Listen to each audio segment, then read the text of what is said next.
In this chapter, we'll get things moving with the LFOs modulation matrix and step sequencer. Padshop has two LFOs, or low-frequency oscillators, built in. Many people assume that an LFO is used for creating bass sounds, but it's actually used as a timing signal.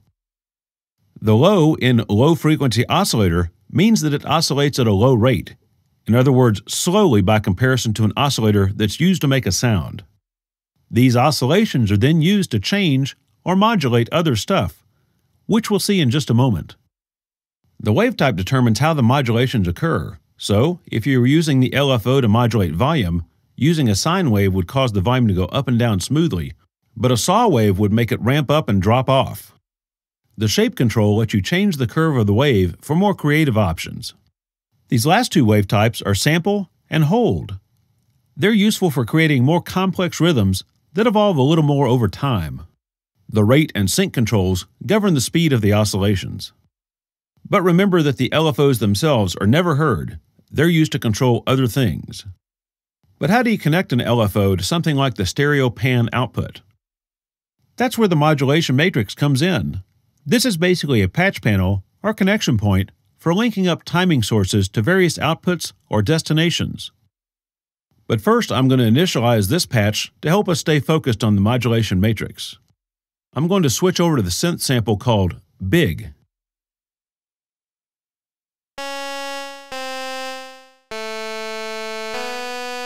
Let's set LFO 1's rate and make sure the wave is set to a sine wave. Now we can call up LFO 1 as our source in the first mod matrix slot. Next, we have to give it something to control. Let's set the destination to pitch. Still nothing, right? Here's why. And this is one of those little things that can be baffling. In order for the source to have any impact on the destination, you have to assign it a depth value. Depth is basically a measure of how intense the modulation will be.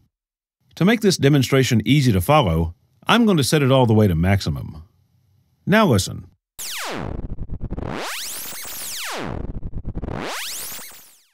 Wow. Okay. It's definitely doing something now, but it's not terribly useful. Let's change the destination to volume instead.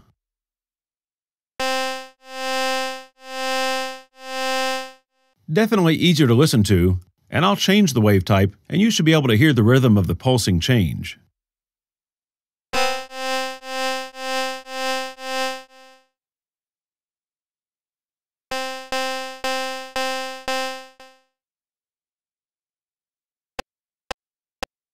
Now that you've got the concept, let's try something a little more musically useful. Here's what it sounds like when you modulate the grain length.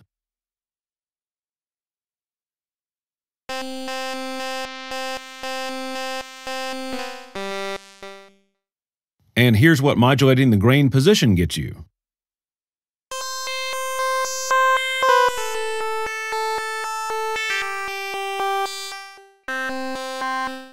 And this is with the grain speed selected.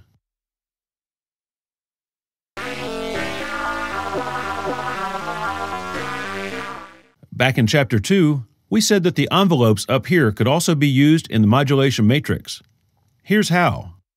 Change the source to the envelope you want, and I'll increase the attack time, and now the envelope is controlling the grain modulation.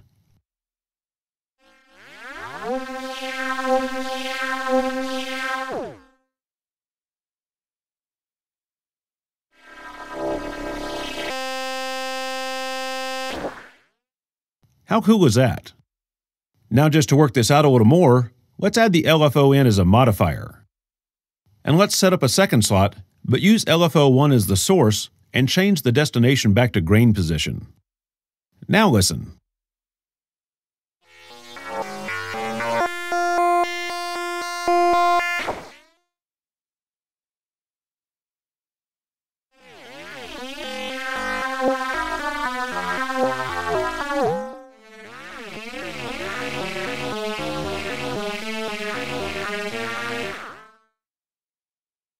And if you look over the options for sources and destinations, and consider you have 2 tabs full of slots, the possibilities are endless. One of your sources can be the step modulator. Just like the LFO, the step modulator doesn't make sound directly. Rather, it's used to modulate other parameters. You've got standard sync and speed controls, and then this window where you set up your steps. Let's initialize this patch again and start back from scratch.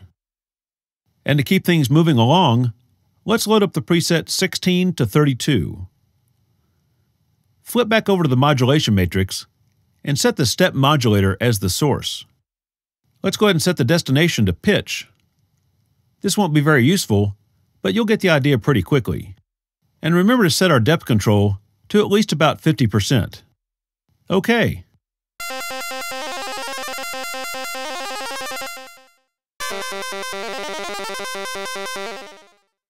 Just like before, I'm going to change the destination to grain position.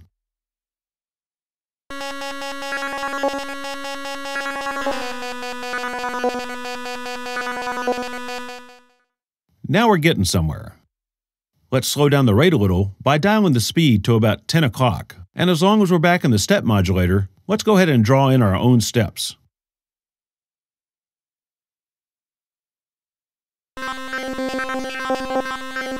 And let's also switch the mod matrix destination over to grain pitch.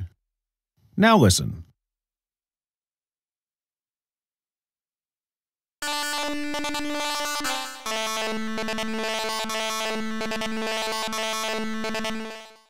And keep in mind, we're working with a patch we just initialized a minute ago and the most basic of samples. So you can see the power of granular synthesis combined with the flexibility of the modulation matrix makes sound so wild you almost don't need any effects. But we have effects too, and we'll get into those next in our last chapter.